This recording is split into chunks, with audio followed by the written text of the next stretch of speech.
estranho, né? Você já pensaram nisso aí? A paixão de Cristo. Mas a palavra paixão para a gente hoje, usada no cotidiano, é muito falada entre os namorados, né? Entre os noivos, os recém-casados, até os mais maduros do casamento, né? Eu estou apaixonado por você. Tem até louvores que falam, né? Apaixonado por Jesus.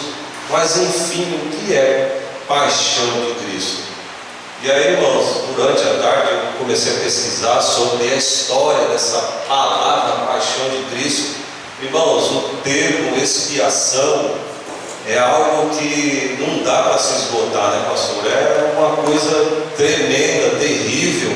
A gente vai passar a vida inteira falando sobre o sacrifício de Cristo, sobre o perdão dos nossos pecados, e não dá para esgotar esse tema tão maravilhoso. E aí eu fui pesquisar paixão, e aí eu descobri que não tem nada a ver com essa paixão que a gente fala de namorado, de marido, de noivo.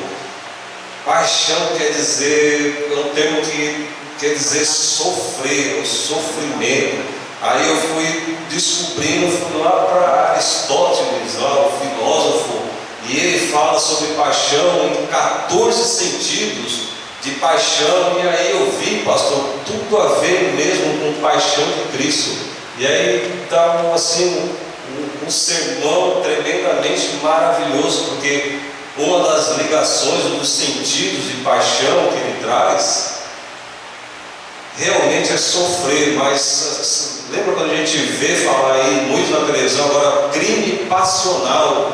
Então já deriva disso, de paixão, da palavra, né, que a gente não vai entrar aqui nos termos de francês e grego, mas já vem disso, de paixão, de passional, de passivo. É aquele que sofre ação por amor a alguém, não revida, não retruca, ele é passivo à ação, e essa ação de dor que prejudica, que traz sofrimento, que traz prejuízo. Então, paixão de Cristo está ligado muito a esse pensamento, essa história dessa palavra. E aí eu vi também que paixão tem termo que também está ligado à doença, à enfermidade, de estudo sobre Jesus. Nós cantamos aqui que Ele levou sobre si as nossas enfermidades. Paixão também está ligado com o termo de veneno nas flechas, que os caras colocavam veneno, né? Envenenava e atingia as pessoas e matava, trazia o prejuízo da morte. Eu lembrei que Jesus ora ao Pai, pede: Pai, se for possível,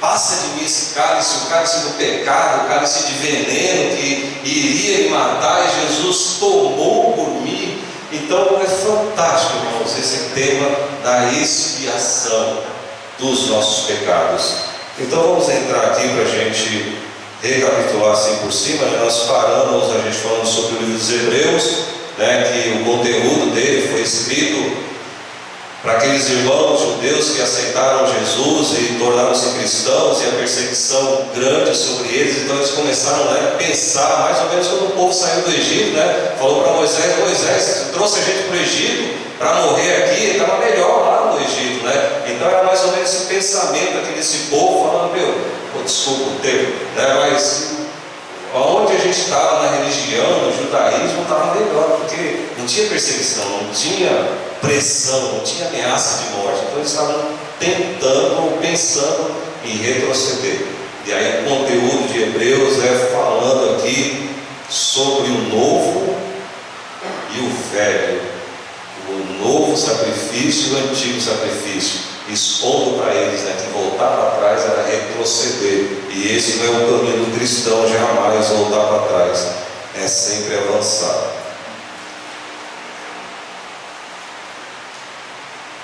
Falamos também da cegueira espiritual.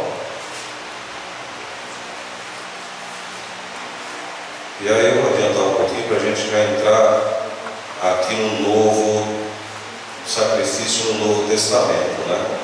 A gente falou também sobre sombra. E aí,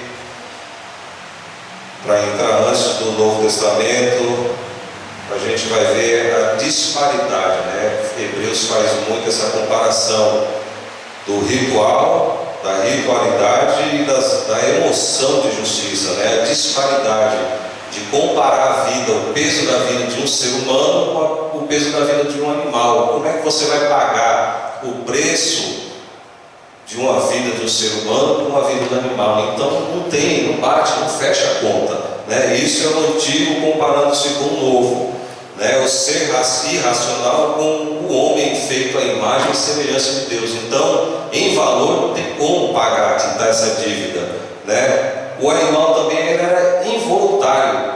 Imagine você, se colocasse, fosse perguntar lá para o animalzinho: onde você vai morrer? Você quer morrer pelo Paulo?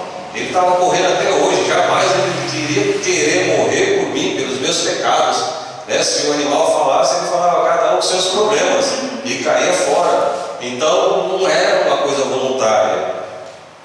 Não tinha também comunhão nenhuma com o ofertante. O animal não tinha comunhão, não tinha comunicação nenhuma, então ele morria e não tinha ligação nenhuma. Não se compara em valor, e não também esse sacrifício no Antigo Testamento não exercia transformação no coração do homem. Era um ritual, né? Acontecia, mas não trazia mudança dentro, no ser, no coração, na natureza humana. Então esse sacrifício não tinha esse efeito, né? E somente uma vida humana e perfeita queria dar conta e quitar a dívida do nosso pecado, que foi nosso Jesus Cristo no madeiro. Hebreus capítulo 10, versículo 4, vamos ver. A gente vai percorrer um pouquinho a Bíblia, a gente lembra e vamos lembrando aqui. Hebreus 10, 4, que nos diz assim: porque é impossível que o sangue de touros e de bodes remova pecados. Então nós acabamos de dizer aqui, e a gente confirma com esse versículo: as ordenanças carnais removiam contaminações do corpo. O externo, trabalhava muito essa questão do externo, da aparência. A pessoa que pecava, que tinha algum tipo de pecado, era excluído, né, no meio da comunidade, era afastado. Tratava muito essa questão do social, mas não interno, da natureza, né? Atos externos do pecado não mudavam o coração.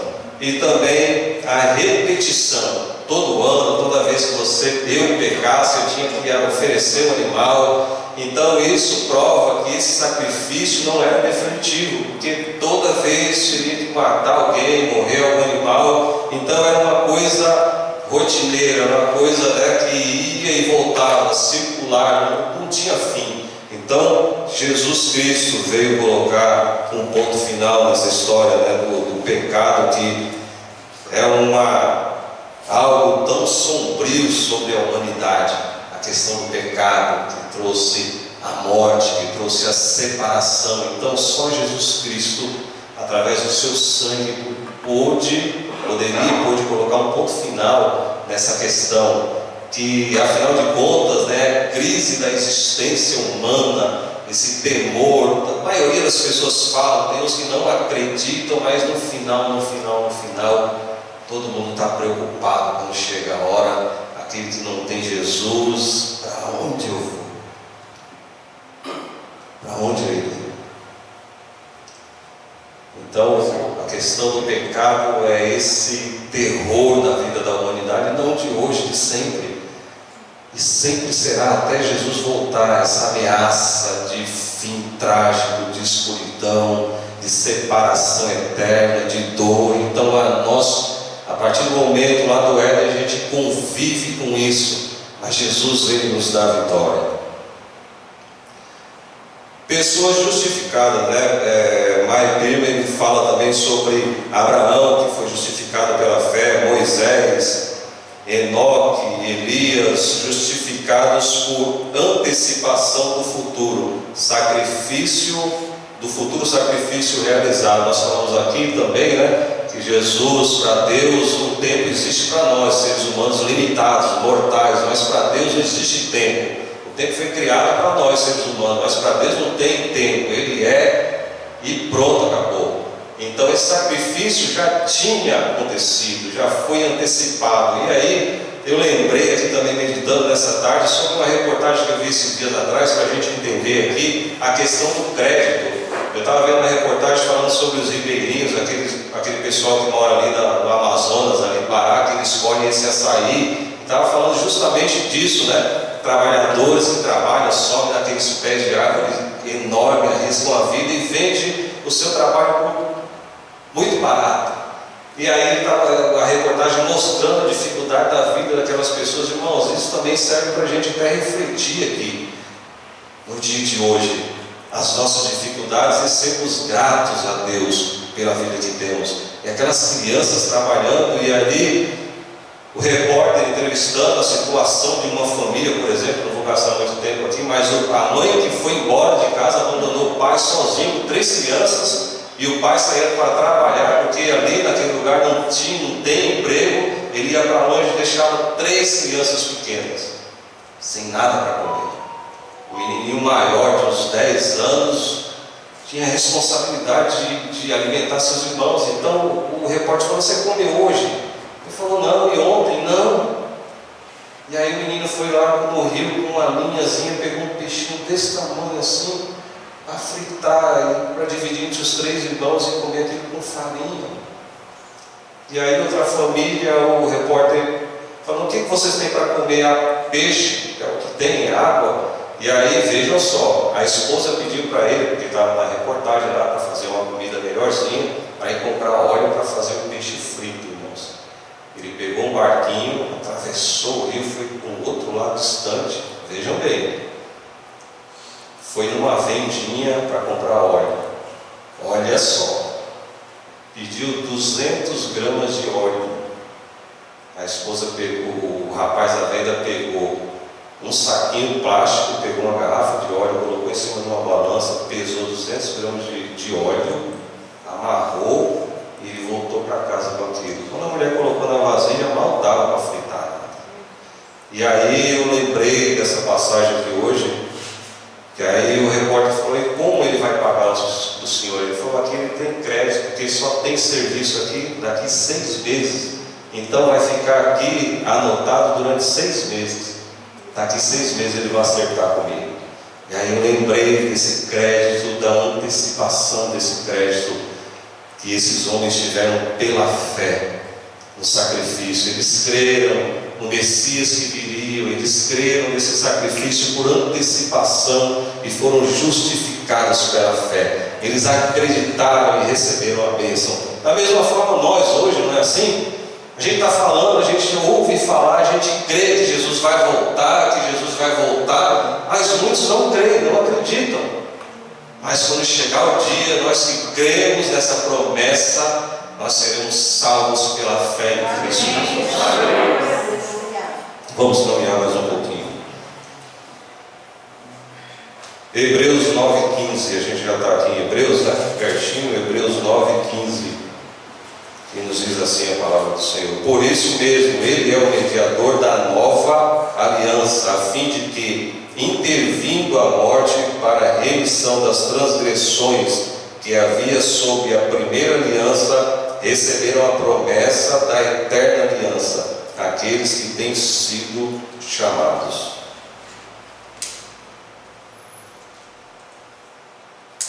Então aqui está dizendo essa questão da antecipação. E aí a gente chega à expiação no Novo Testamento, que é na nossa era já, né? A gente pode resumir a expiação do Novo Testamento com apenas uma palavra, irmãos: está consumado.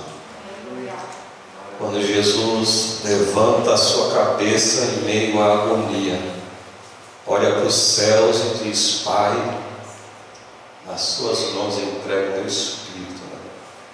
Está consumado. Chegou, liquidou a nossa dívida, quitou a nossa dívida que nos trazia refém dessa morte, que nos trazia medo, amedrontação, que nos trazia desespero. Jesus, naquele momento, ele fala: está consumado, está pago, está quitado, meus filhos não devem mais nada. E aí a gente vai entrar nessa gloriosa parte do Novo Testamento. Meyer Pilgrim, ele começa sobre o Novo Testamento sobre alguns escritores das escolas liberais. Eu digo aqui que somos desviados, né? Dizem que Jesus morreu por acidente, que ele acabou se envolvendo, né, em questões que levou à sua inevitável morte. Eles vão dizer, eles vão querer desacreditar da morte de Cristo, da missão de Cristo. Eles vão dizer e pregar, e tem escritos que não, Jesus foi um cara que ele começou a se meter aí, falar mal, né, querer, né, levantar revolta, ser um líder, né, de revolução contra Roma, e aí ele se meteu nessa e acabou sendo morto, executado numa cruz.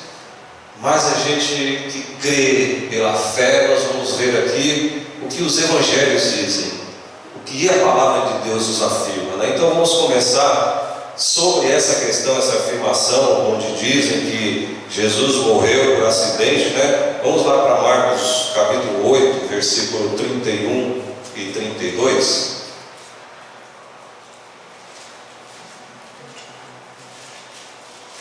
Outra coisa incrível também, Marcos 8,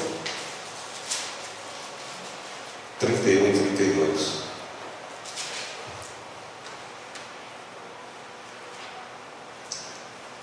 Então, o título fala assim: Jesus prediz a sua morte e ressurreição. Então, começou a ensinar-lhes que era necessário que o Filho do Homem sofresse muitas coisas, fosse rejeitado pelos anciãos, pelos principais sacerdotes e pelos escribas, fosse morto e que depois de 3 dias ressuscitasse.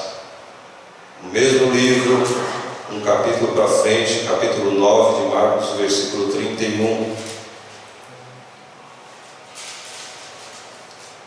9:31 nos diz assim: porque ensinava aos seus discípulos e lhes dizia: o Filho do Homem será entregue nas mãos dos homens e o matarão, mas 3 dias depois da sua morte ressuscitará.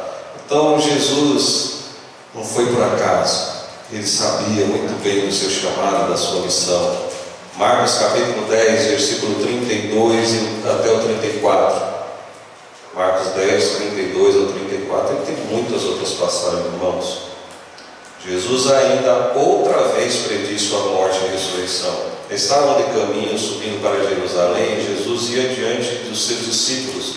Esses se admiravam e o seguiam, tomados de apreensões. E Jesus, tornando a levar à parte os 12, passou a revelar-lhes as coisas que lhe deveriam sobrevir, dizendo: eis que subimos para Jerusalém, e o Filho do Homem será entregue aos principais sacerdotes e aos escribas, condená-lo à morte e o entregarão aos gentios. Então, de escarnecê-lo, cuspir nele, açoitá-lo e matá-lo, mas depois de 3 dias ressuscitará.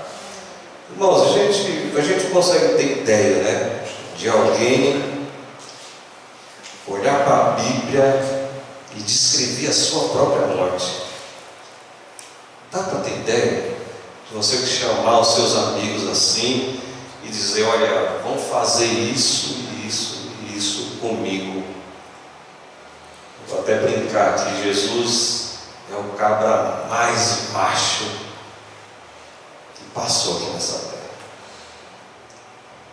Porque se fosse qualquer um, por quem não conhece, passar por tudo isso por alguém que você não conhece, você nunca viu, ninguém.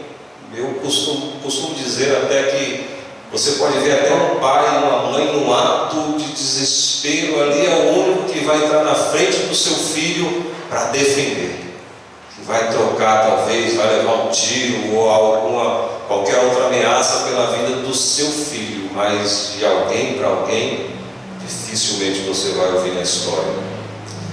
João capítulo 10 e versículo 18. Então vamos ver lá se Jesus morreu por acaso mesmo. Nós eu preciso acelerar para a gente encerrar hoje. João capítulo 10, versículo 18. Jesus falando aqui, né, sobre o bom pastor. Olha que maravilha. O bom pastor que dá a vida pelas ovelhas. João 10:18. Ninguém a tira de mim, pelo contrário, eu espontaneamente a dou. Tenho autoridade para entregar e também para reavê-la. Este mandato recebi de meu Pai. Então Jesus está falando aqui que ninguém pegou ele, não foi por acaso. Ele deu-se, doou-se espontaneamente, não foi acidente. João 18, um pouquinho mais para frente. João 18, capítulo 5, ou melhor, João 18, versículo 5 e versículo 6. Aqui eu estava lendo aqui e dando até risada em casa. 18, 5 e 6 nos diz assim. Aqui foi quando pegaram Jesus no Getsemane. João 18, 5 e 6. Responderam-lhe a Jesus o Nazareno. Então Jesus perguntou, né? Jesus perguntou para eles: quem vocês estão procurando? Quem vocês vieram buscar? E eles responderam: a Jesus o Nazareno. Então Jesus lhes disse: sou eu. Ora, Judas, o traidor, estava também com ele. Quando, pois, Jesus lhes disse: sou eu, recuaram e caíram por terra. O eu sou aqui remete, né? Sou eu ao eu sou, o grande El Shaddai, Jeová, o grande Deus eterno. Então, quando só de Jesus falar a palavra, que declarar a sua divindade, os caras voltaram para trás e caíram de cara no chão. Será que foi por acaso que mataram Jesus? Mateus 26, 53 e 54. Eu vou lendo para a gente ganhar tempo, tá, irmãos? Mateus 26, versículos 53 e 54.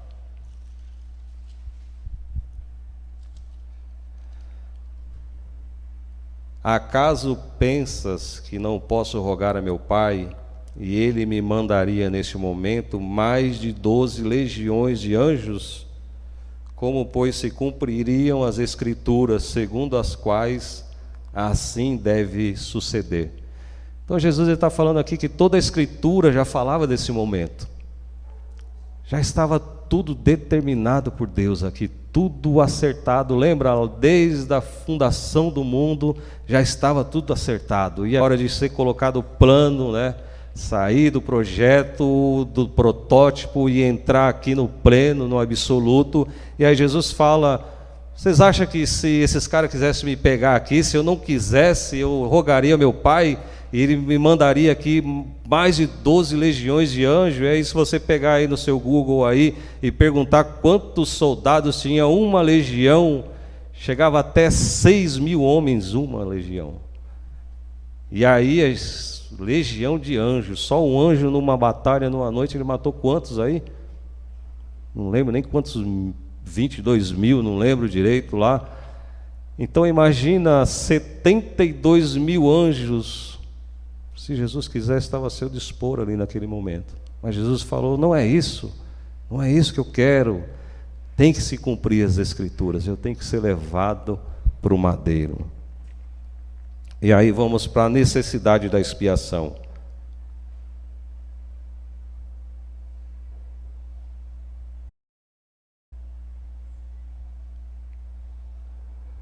Por quê, né?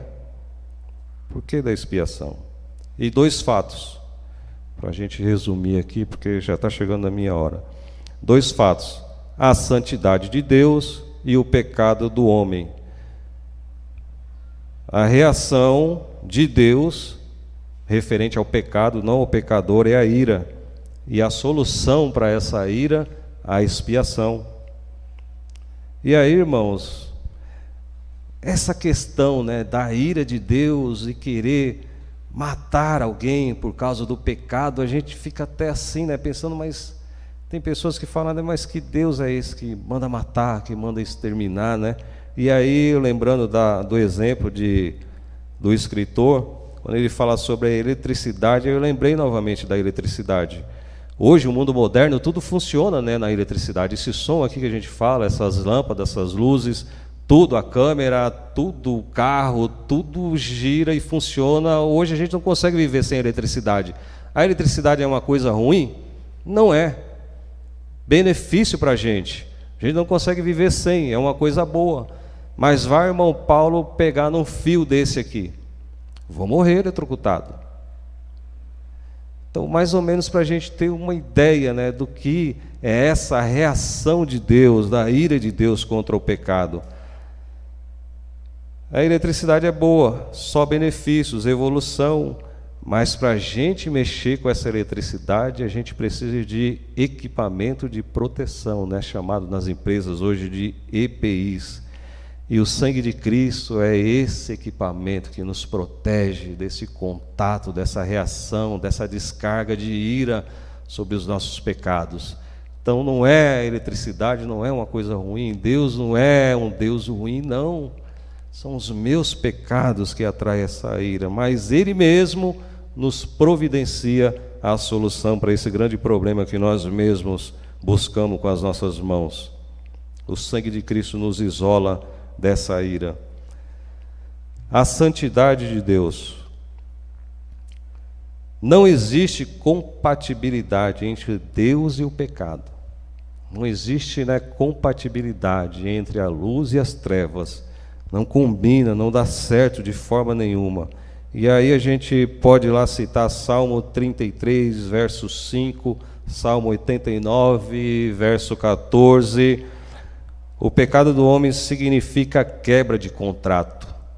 Deus tirou seu povo do Egito, lá no Antigo Testamento, debaixo lá da opressão, da escravidão, e Deus traz ele consigo. Agora ele declara que ele é o seu Senhor, o Senhor de Israel, o Senhor daquele povo, né? Em troca da obediência, Deus daria proteção a esse povo, em troca da fidelidade, Deus ia prover tudo para esse povo.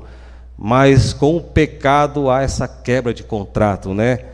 Da mesma forma, ele explica aqui, o Maepirma, ele vai trazer o exemplo do casamento, do matrimônio. A gente assina um contrato e quando há a infidelidade, existe a ruptura, não é assim? Mais ou menos isso para a gente entender por longe aqui, nessa quebra de contrato. Amós capítulo 3, versículo 3, nos diz assim: andarão dois juntos se não tiverem de acordo? Não tem como. Estar em comunhão com Deus significa vida, é viver. Desde o princípio ao fim das Escrituras, declaram que a obediência e a vida andam juntos, né? A gente tem o exemplo de Gênesis, quando Deus fala: olha, se vocês comerem do fruto dessa árvore, vocês morrerão. E lá em Apocalipse capítulo 22, a gente vê aqueles que venceram tendo acesso à árvore da vida, à vida eterna. Então, é melhor andar com Deus, é melhor obedecer a Deus para a gente ter a vida eterna, estar longe dessa morte eterna. A pecabilidade do homem, outro subtítulo também do livro que a gente está estudando nessa noite aqui, não o livro, a Bíblia, né? O mesmo Espírito Santo que inspirou aqueles homens, iluminou a mente de Maepirma, e aqui eu creio que o mesmo Espírito Santo está nos iluminando, clareando a nossa mente para a gente meditar um pouquinho nas palavras do Senhor. Essa relação foi perturbada, né, o pecado, né, do homem, essa disposição, né, esse DNA, né, do pecado que nós herdamos lá do Éden, essa relação foi perturbada, a relação de Deus com o homem pelo pecado, que é um distúrbio da relação pessoal entre Deus e o homem. A infidelidade humana causa a ruptura, a separação, assim como o divórcio em um matrimônio. Jeremias 3:20, a gente vai ver lá que fala sobre o matrimônio. Isaías 59 e versículo 2: vossas iniquidades fazem divisão entre vós e vosso Deus, aos nossos pecados, às nossas iniquidades. Outro fator, a ira de Deus. O pecado é essencialmente um ataque contra a honra e a santidade de Deus, é uma rebelião contra Deus, a autonomia humana, né?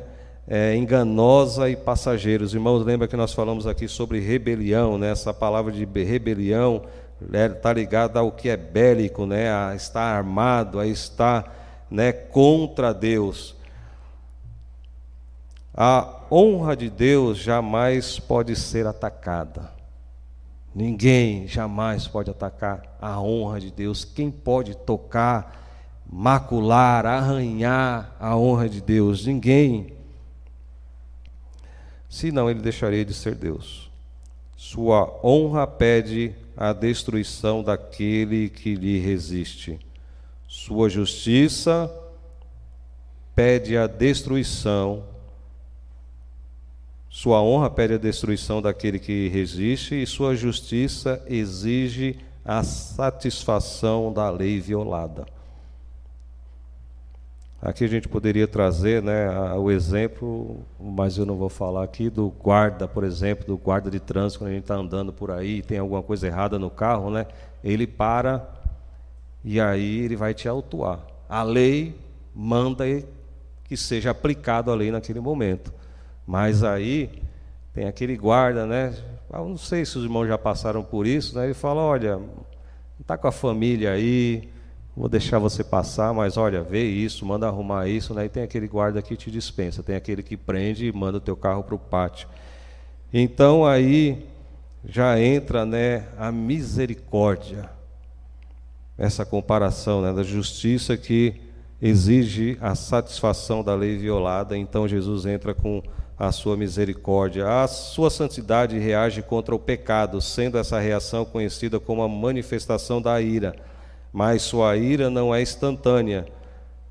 Não tem o propósito de destruir o homem, mas sim de recuperá-lo. Nós já falamos aqui também, né, na quarta-feira passada, se não tivesse a graça, era pequei, errei, inferno.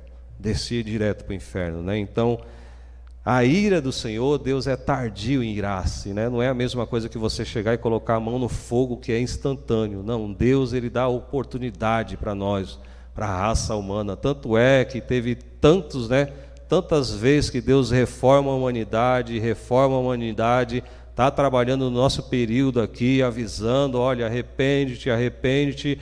Essa ira do Senhor é tardia, não é instantânea. Ele vai nos dando a oportunidade, a misericórdia do Senhor. Então, mas tem pessoas que confundem as coisas.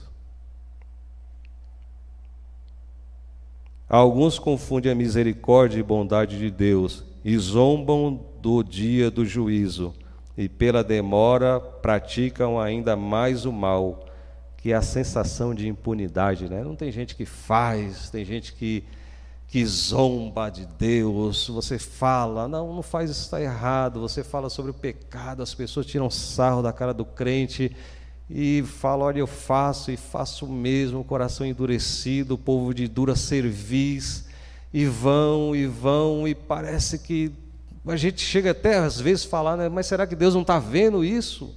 Será que Deus não vai tomar uma providência? Mas Deus é tardio, Ele não pensa como a gente pensa, Ele não age como o homem age, Ele não devolve na mesma intensidade que a gente merecia. Então Deus vai, né, tendo misericórdia da gente, de mim, da raça humana. Então essas pessoas que confundem a misericórdia de Deus, eles se enganam. Esse aqui eu quero ler, Gálatas capítulo 6, versículo 7. Irmãos, eu estou correndo aqui para a gente finalizar esse tema da expiação hoje.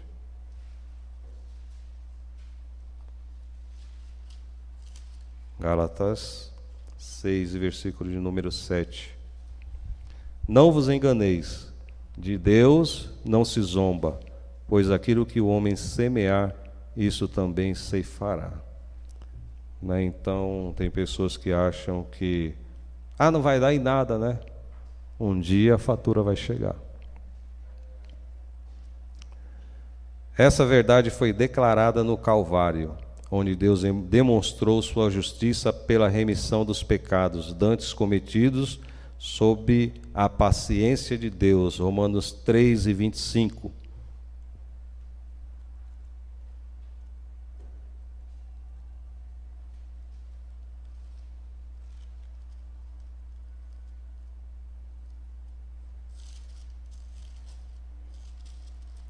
Romanos capítulo 3, versículo 25.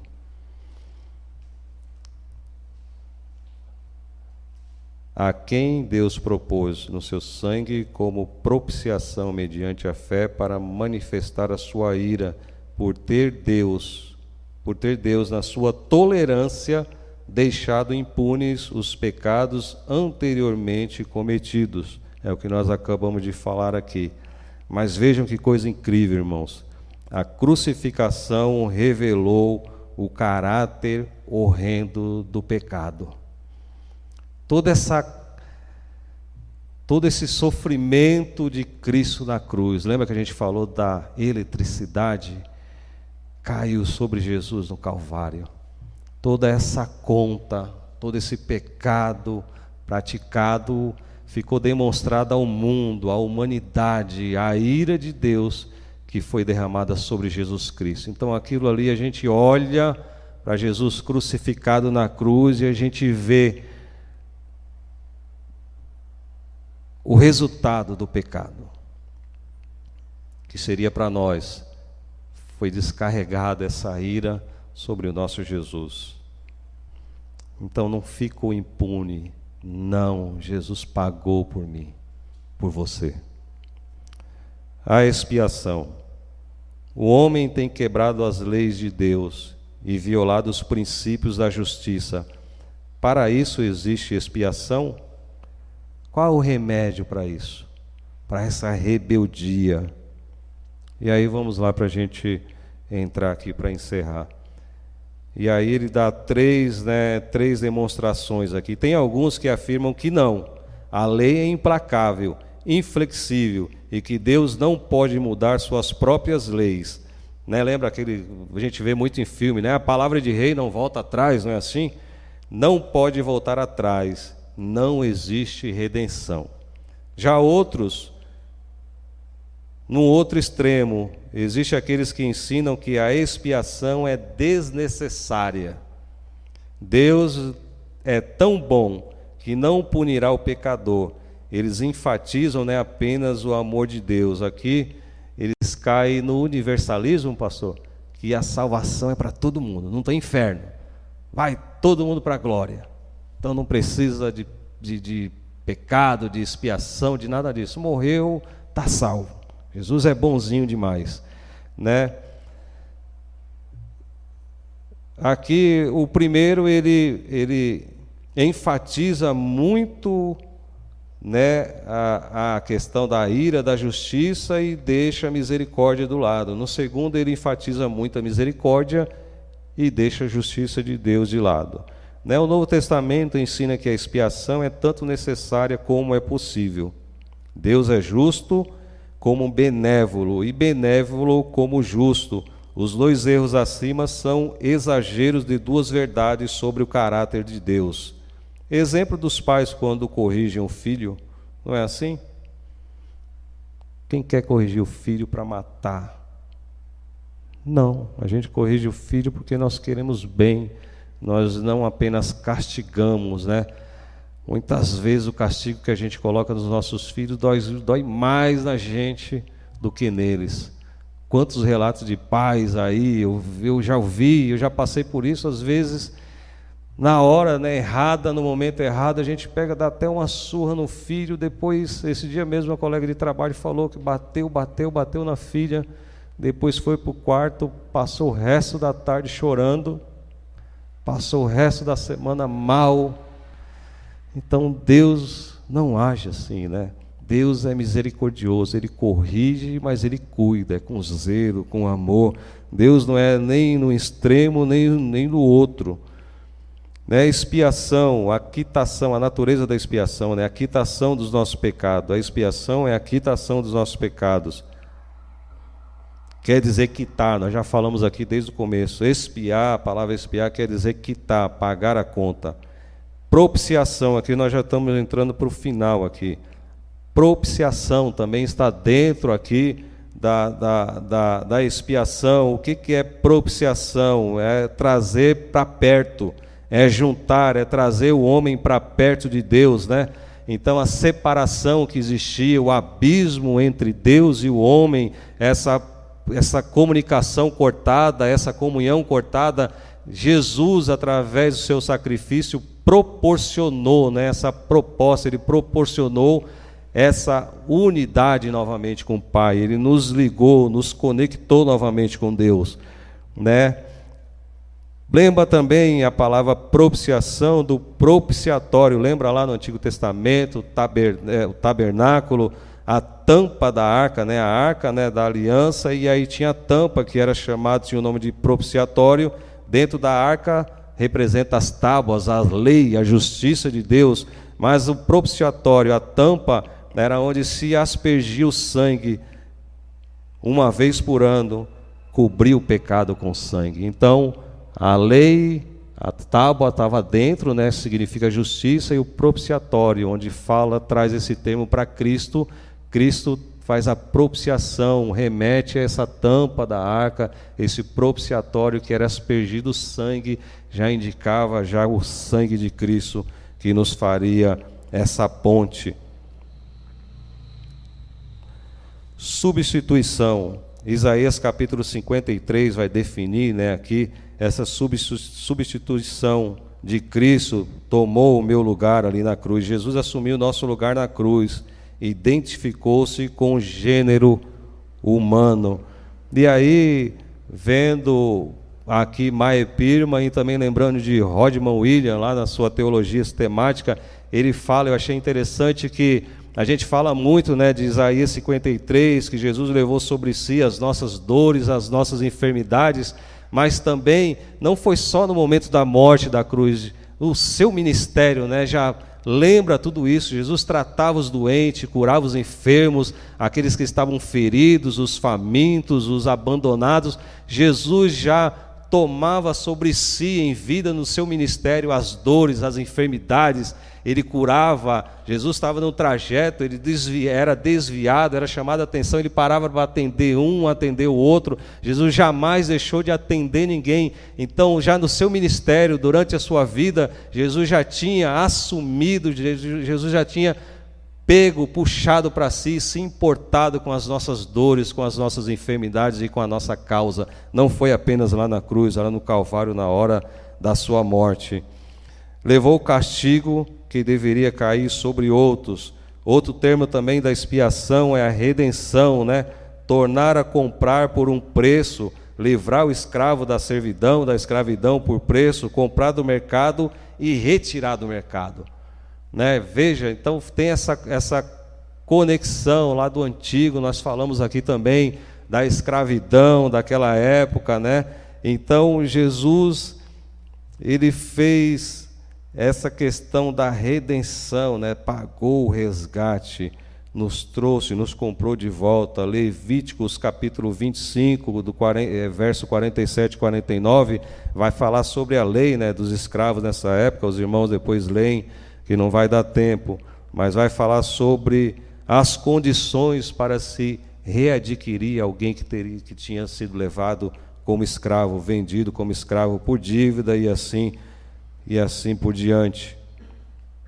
Teria que ser parente daquele escravo, deveria não ser apenas parente, só ser parente não bastava, deveria ter a disposição, estar disposto a readquirir e também ter a condição de pagar por aquele escravo. Então Jesus desceu da sua glória, fez-se homem, tornou-se igual a nós, abriu mão da sua majestade, da sua glória, nascido de mulher, para se identificar com a raça humana, com o gênero humano.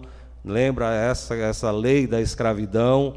E aí Jesus veio disponível por livre e espontânea vontade. Houve a disposição de Jesus de pagar e também a condição de pagar. Só ele tinha essa condição, tem. E aí também o termo reconciliação, quando estávamos na condição de inimigos de Deus, fomos reconciliados com Deus pela morte de seu Filho. Então esses termos, né, que falam sobre a expiação, reconciliação, a quitação, então são vários termos que é abrangido dentro do plano da redenção. E aqui Meyer Pirma, ele encerra esse capítulo maravilhoso com essa seguinte frase aqui, irmãos: resta que o evangelista, e aí eu coloquei aqui, adicionei os nós, resta que o evangelista, ou resta que nós proclame e que o indivíduo receba essa mensagem do evangelho, que é essa: a morte de Cristo, um preço inestimável que nos convoca a um ministério de reconciliação. E aí, como eu falei na Escola Crescer, no Sermão do Monte, ou da montanha, Jesus fala: bem-aventurados pacificadores. E que nós hoje sejamos os pacificadores, que nós possamos proclamar esse evangelho, que nós venhamos também dizer àquele que ainda não teve a condição de aceitar, coração endurecido, que nós possamos fazer parte desse plano da redenção, anunciando a palavra, anunciando o evangelho, anunciando as boas novas, promovendo a paz entre o meu vizinho e Deus, promovendo a paz entre o meu parente e Deus, promovendo a paz entre o meu filho e Deus, promovendo a paz entre meu colega de trabalho e Deus, promovendo a paz entre o meu colega da escola, da faculdade, entre o meu vizinho, entre o meu ciclo de amizades. Que nós sigamos o Mestre Jesus Cristo, que nós sejamos pacificadores, assim como Ele foi, assim como Ele é, de Cristo Jesus. E é assim que Ele nos ensina, né? Que nós sejamos sejamos seus imitadores. Assim, eu agradeço a oportunidade, pastor,